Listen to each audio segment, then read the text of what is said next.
fuck a bunch of rap niggas.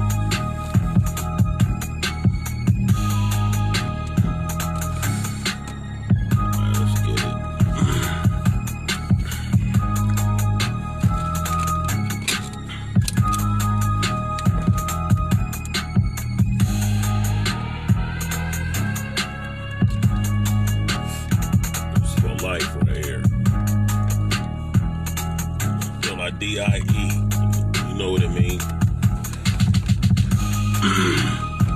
Let's go. Pull up. Pull up.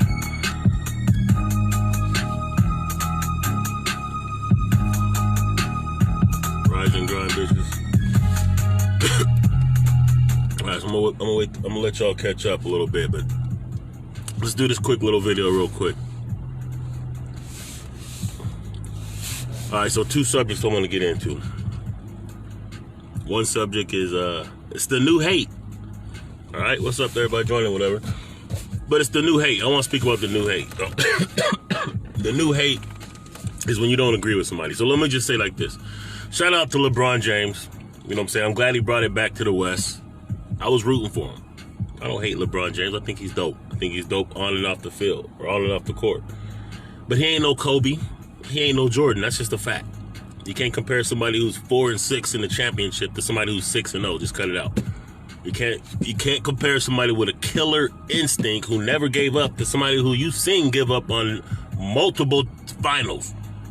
Now, look, I love LeBron, but for me to say he's no Kobe, he's not a Kobe. Kobe's not a Jordan. He's the closest thing to Jordan, but he's not Jordan. You feel me? But Kobe will eat motherfucking LeBron's lunch. Even though LeBron is physically built.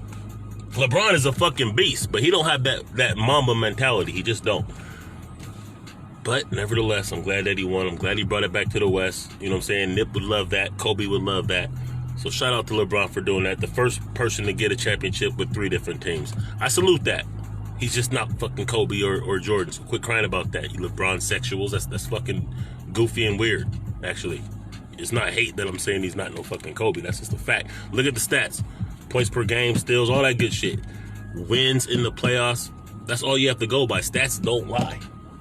All right? So that's one thing. Let's get that out the way. Now let's get to this real subject that I really want to speak about, and that's this NFAC shit. So I've already told you about the NFAC and how I feel about the NFAC, man. I don't give a fuck if Grandmaster Jay lied about having Grammys. I don't care about none of that goofy shit. I don't care. Because here's one thing that I know for certain. From being up in this shit for years, one thing I know, it doesn't matter who would have brought forth NFAC or the idea of a coalition. Niggas would have hated it regardless. They would have been scared of it or jealous of it. Because we've been trying to do that shit for years. All the different formations trying to get together. It's jealousy why it didn't come together. Let's just keep it real. Because everybody wanted to be the big boss. Everybody wants to be that man or that woman. Everybody wants to be that instead of understanding, you know what I'm saying, that we could tribe up. We could have different factions and formations, but we have to be able to pull up. If you're in this movement and you've been putting in work in this shit, then you already know that support is very scarce. It's scarce. It's a scarce commodity in this shit. You know what I'm saying? So to be able to, you know what I'm saying, like look what we're up against. We're up against people who are on code. We're up against people who will pay and support financially their killers and those who represent the you know what I'm saying? Their militias, they're taken care of. You don't see white folks out there saying, oh, we don't like those. You don't see that kind of shit. Feel me? You hear them on national fucking debates being told to stand by. Who the fuck you think they're standing by for? You know who they're standing by for. So how the fuck are we gonna be bickering about how we don't like this person? Something just don't feel right. It's just something. I just can't put my finger on it. It's called fucking fear. That's what it is. It's fear and jealousy. You know what I'm saying? Now, I respect those who I know are real comrades in this shit, for real. I don't give a fuck about what y'all on the sideline who ain't never put no money up on shit, who ain't never had a positive words to say about shit, who don't even build rapport with organizations in your own community, but you think that what you have to say is going to be taken seriously. We don't care what you fucking have to say. We don't really give a damn. You know what I'm saying? Because if we had the support that was supposed to be there, there would have already been NFAC pull up. You want to talk about why these police know that they can kill and get away? Because they know there ain't no fucking consequences. So we did something in Washington State. We got a law change that I've been telling you about for years. We got a law change that we can hold police responsible now because they can't hide behind the "I fear for my life" because we got that taken out of the law. I told y'all about that shit. We did that with 4% of the population. Ain't no reason why in Georgia y'all ain't got a law to pass like that by now. Ain't no reason why in Alabama, where you're 30% of the population, y'all ain't got a law like that to pass. Ain't no fucking reason why in California, in Michigan, in New York, in Pennsylvania, y'all ain't got that law to pass yet. So the same people who's always talking that shit about how this won't work and we can't do this, and no, I don't trust those niggas over there who's trying to stand up against white supremacy. That, you know what I'm saying? Y'all the ones that are saying that you don't trust the shit. I don't trust you. But then again, y'all wouldn't have got behind anybody who came through with that type of concept. It don't matter who it would have been. You would have found something not to like about them, because y'all would have been the same ones on the plantation when niggas was talking about running away or doing a revolt. Y'all would have been the ones saying it ain't gonna work. Master's gonna be mad. What's gonna happen if we get caught? Y'all would have been the ones snitching on Nat Turner back in the day. You know what I'm saying? Because cooning and fear is fucking hereditary. That's why I thank God for the family line, the bloodline that I came through. Because I know that this coonery is fucking hereditary. And this fear that's been breeded down from generation, it's in a lot of y'all. Because it don't matter what kind of solutions we have, you ain't gonna do it. You ain't gonna do it. You won't even put your money in a black bank. The fuck you mean? You won't even spend your money with your own people. The fuck you mean? You still want to blame MLK for the reason why you spend 98% of your money in their community. MLK didn't make you do that. MLK got integration, which was appropriate for social fucking things. Because if we pay taxes at a fucking, excuse the language, hospital, then we should be able to be born at a hospital. And y'all disrespect the game. Like your kids wasn't born in a hospital. Ask your parents where they were born if they're from the South. If you're about my age. Ask your parents where they were born if you're from the South. They're going to tell you at a fucking house. They're going to tell you in a fucking vet. That's what they're going to tell you. Ask them what kind of school they went to. They're going to tell you a hole in the wall. What the fuck you talking about? So y'all disrespect the shit that works in your fucking favor, but notice the same ones that are winning right now don't do that. And there's only two things that make this country run, and only one thing that make it run, that's power. So you either have to have economic power that you're willing to use appropriately, or you better have some pull-up potential. So when you see an NFAC pulling up against right at Stone Mountain, where the KKK at, of course y'all are scared because y'all couldn't fathom doing that kind of shit. It won't even enter your mind to be able to have the courage to go and suit up and boot up and go and face your enemies. You can't even fathom that. That's not even conceptual in your mind. So of course you have to find something wrong with it. Because if you don't find something wrong with it, then you probably feel some kind of way for not being part of it or not supporting it. I get it. I see Taharka Bay and them fuck-ass mowers all the time. They saying the same shit. No matter what happens. They always have something to say against it. That's all he does is troll now. 30 videos in a row about how he doesn't like NFAC and he's exposing them. Fuck out of here, man. What the fuck have the Moors done? They've been traitors since day fucking one.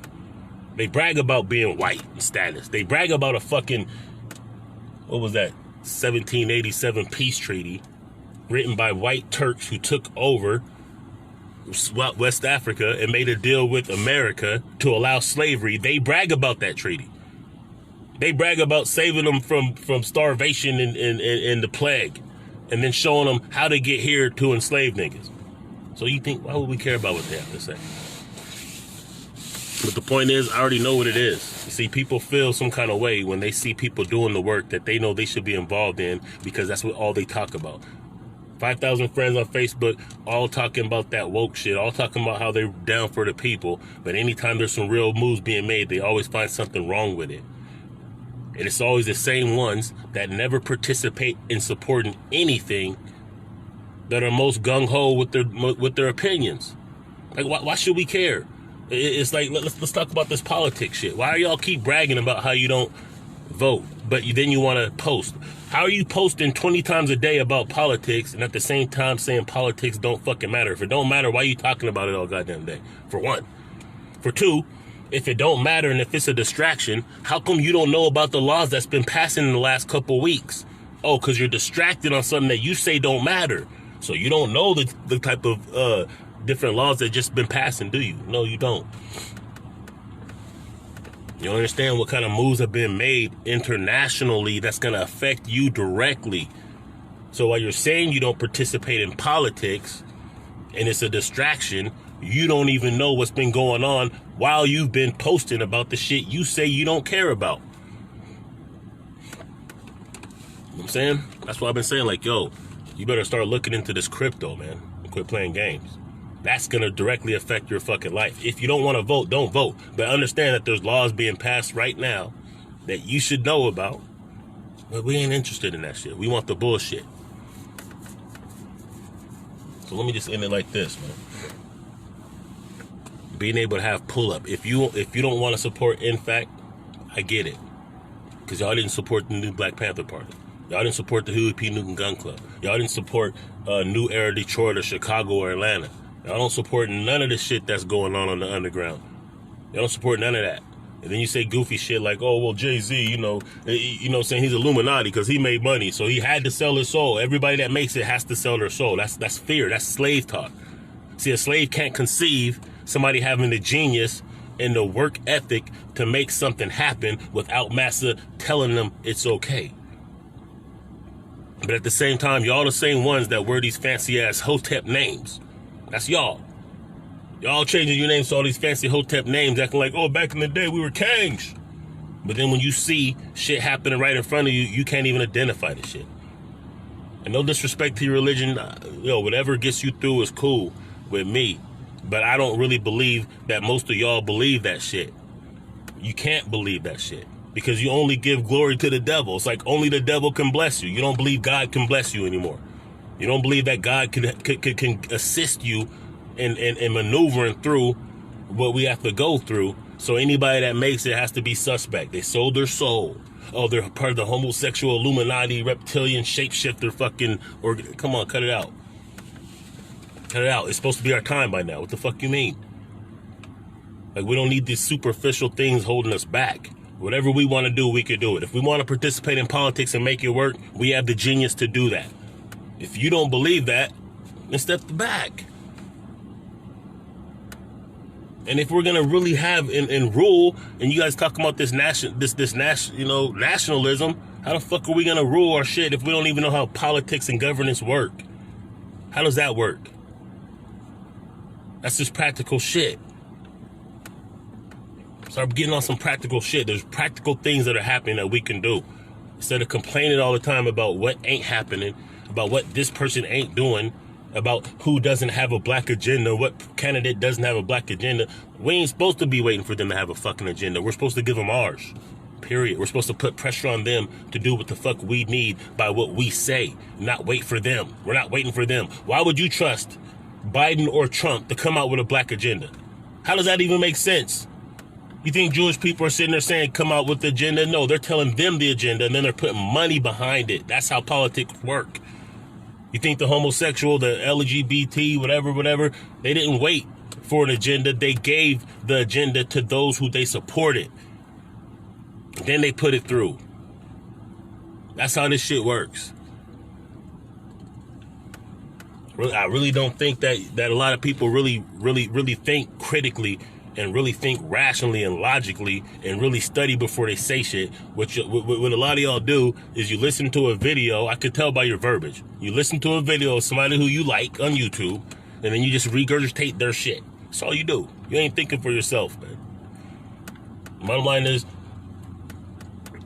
there's a lot of shit going on that's positive right now. A lot of good shit. Of course, you don't know that if you only watch mainstream media, if you're not tapped into your community. You think we're just losing out here. We're not just fucking losing out here like that. That's all they're going to show you. I've been telling you this for years. They're going to control the narrative and show us only our defeats as much as they can. Because they're not going to give us the sense of pride and what do you call that? Momentum to feel like we could do some shit. That's not how this shit operates. So there's practical shit that could be done, and that has to be done. Whatever lane you want to play that lane.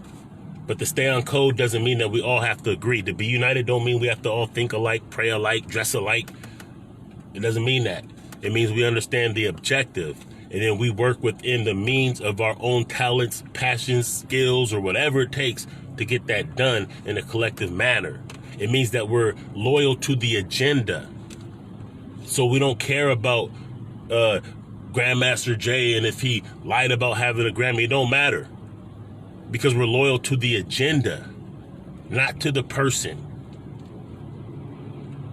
We're loyal to the agenda. And if the agenda is self-autonomy, power, equality, all that fly shit, then that is what we pursue.